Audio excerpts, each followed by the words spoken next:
2016년 9월 17일, 이날은 추석 연휴가 막 끝난 토요일이었습니다.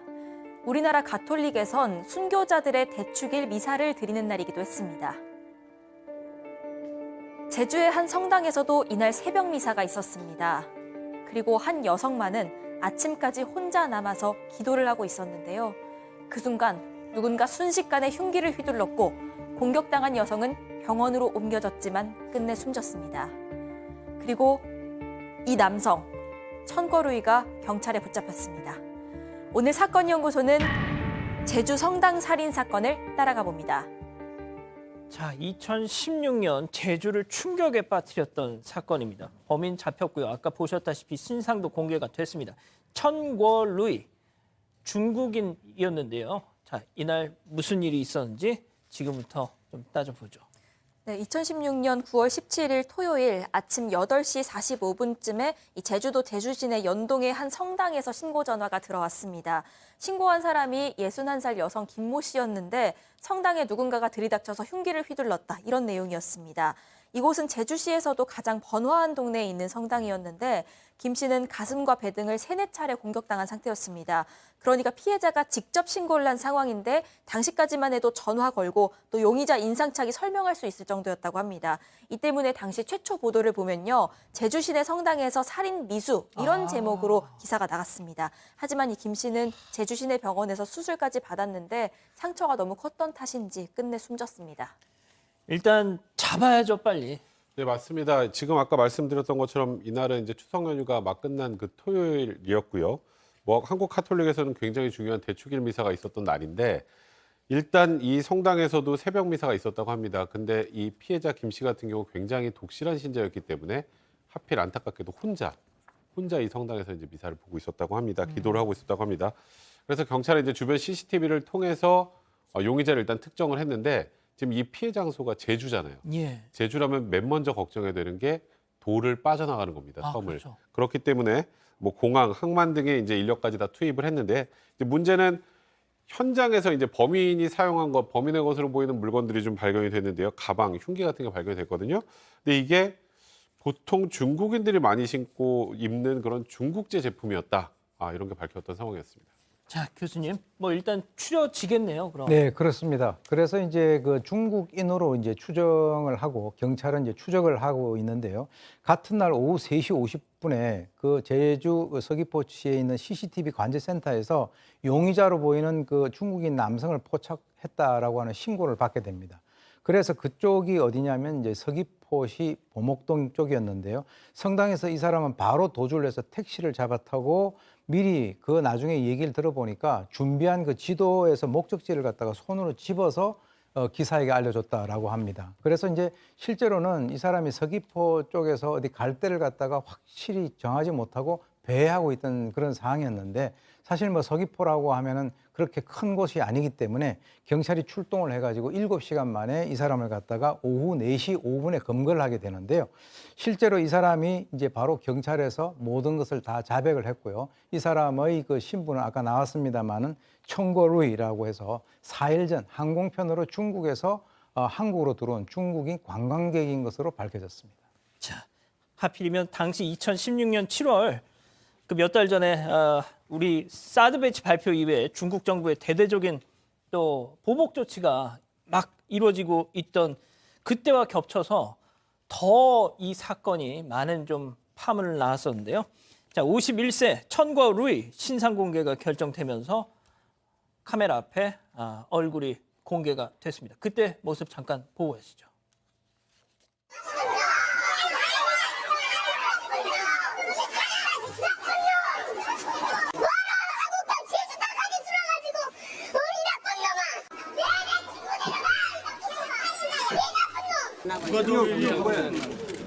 가족이 하고 싶은 말.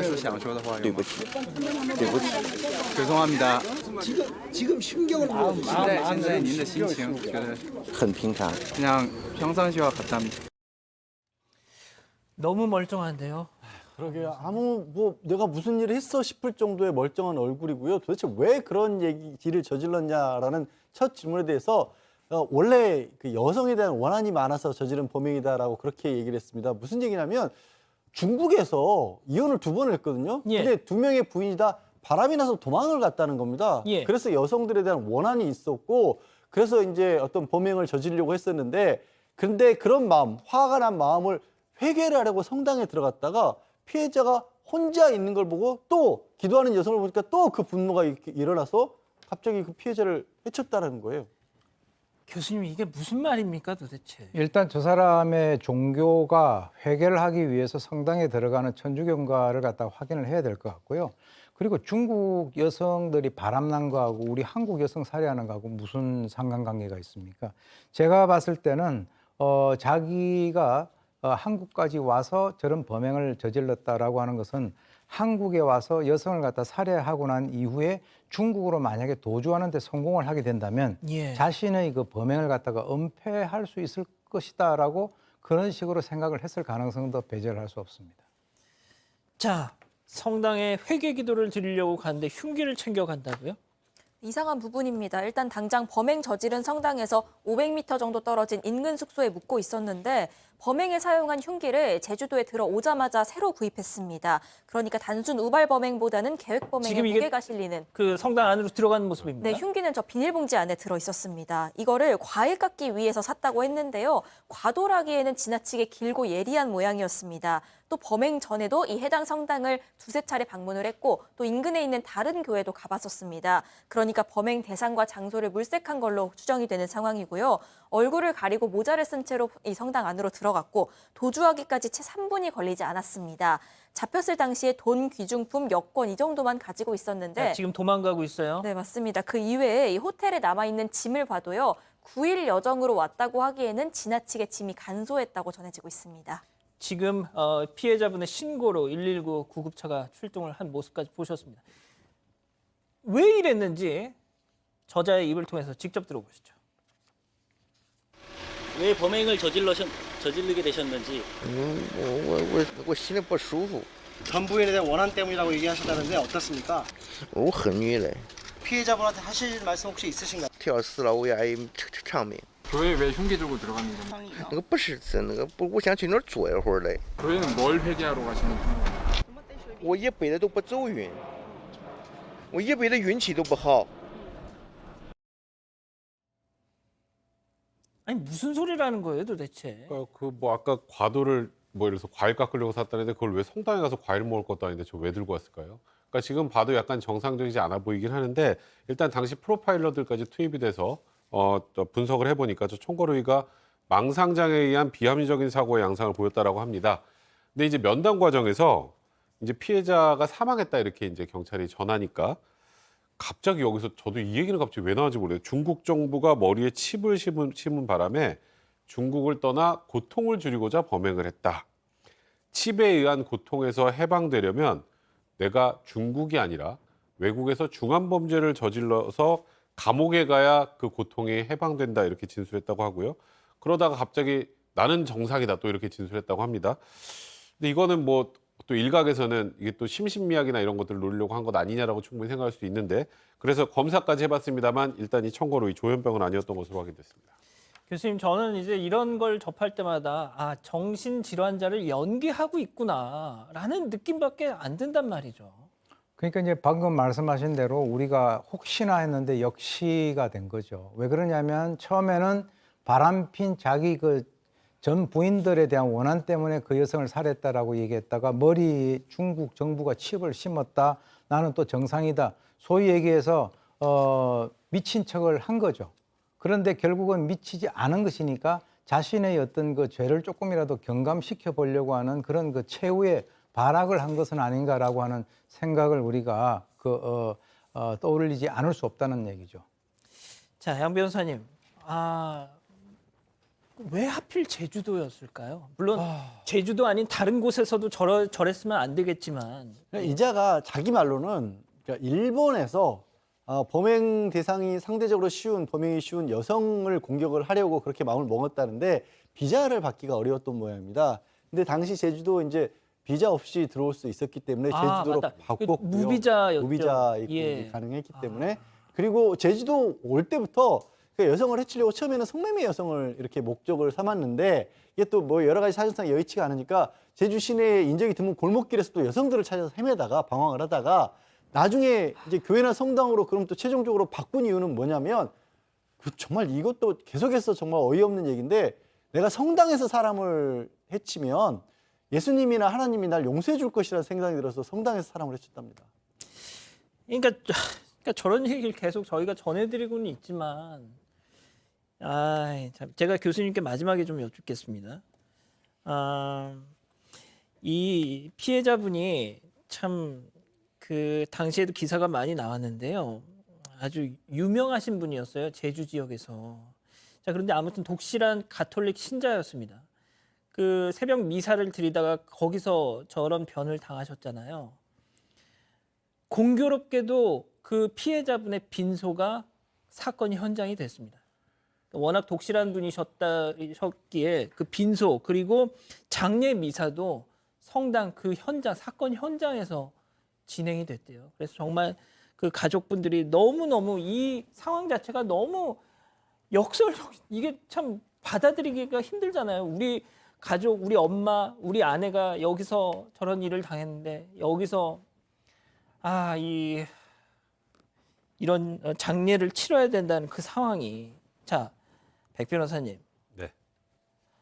그러니까 저는 차라리 이런 일 볼 때마다 그냥 중국으로 송환을 해서 거기서 처벌받게 하는 게 더 중한 처벌을 받을 것 같은데 말이죠. 근데 중국으로 송환해서 또 어떻게 처벌받을지 그 뭐 저희가 장담할 수 없는 것이고, 그리고 일단은 속지주의 때문에 한국에서 발생한 범행이고 또 피해자가 한국인이기 때문에 당연히 이제 한국에서 처벌받을 수밖에 없는데, 저는 좀 안타까운 건 저희가 아까 자기 머리에 중국 정부에서 칩을 씹었다느니 갑자기 정상이라느니 이러면서 뭔가 정신적으로 문제 있는 것처럼 연기하는 것처럼 보였다 이런 얘기를 좀 했는데, 1심 재판부에서는 망상장애가 인정돼서 심신미약으로 인정이 됐습니다. 네?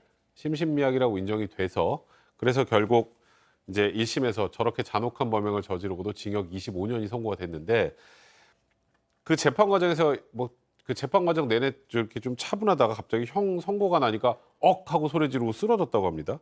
그리고 호흡곤란 증세도 보였다고 하고, 이것도 저는 개인적으로 연기라고 많이 생각을 하는데, 25년 선고하니까 네. 억하고 쓰러졌다. 그리고 다시 일어나서 판결에 불만을 품고 난동을 부렸다고 합니다.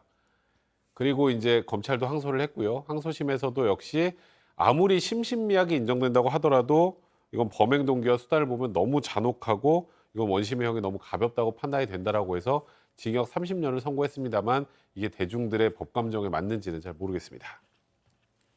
제가 그래서 이제 중국으로 보내는 게 어떠냐 그런 말씀을 드린 건데, 자, 교수님 좀 마지막으로 좀 정리를 해주시죠. 예, 사실 이제 이 사건을 전후로 해가지고 제주에서 외국인에 의한 범죄가 상당히 많이 발생돼서 제주에서 이제 그 어떤 그 반감 같은 것이 상당히 좀 늘어났고요. 또 제주의 무비자 입국으로 들어오는 외국인들의 99%가 이제 중국인이다 보니까 무사증 입국 제도를 갖다 폐지해라 이런 얘기도 이제 나오고 있습니다. 지금도 우리가 상호 호혜 원칙에 의해서 이런 것이 이제 논란이 되고 있는데요. 저는 여기서 이제 몇 가지를 볼 수 있는 것이, 우리나라 법을 갖다가 이 친구들이 너무 만만하게 보나 하는 거 하나 하고, 방금 우리 그 앵커께서 말씀하신 대로 저 사람 30년이면 우리 세금 가지고 30년을 먹여 살려야 되잖아요. 그런 여러 가지 것들이 자관 이 사건에서 정말 어처구니 없이 당한 이 유가족들은 정말 마른 하늘에 날벼락을 받은 것인데, 지금 이 외국인 범죄가 우리나라에서 점차적으로 증가하고 있는 그 사실에 대해서 우리 국민들이 관심을 가져야 할 그 시점이 아닌가라고 이 사건을 통해서 우리가 확인할 수 있습니다. 가족 여러분, 잊지 마시고 구독과 좋아요, 알림 설정 여기.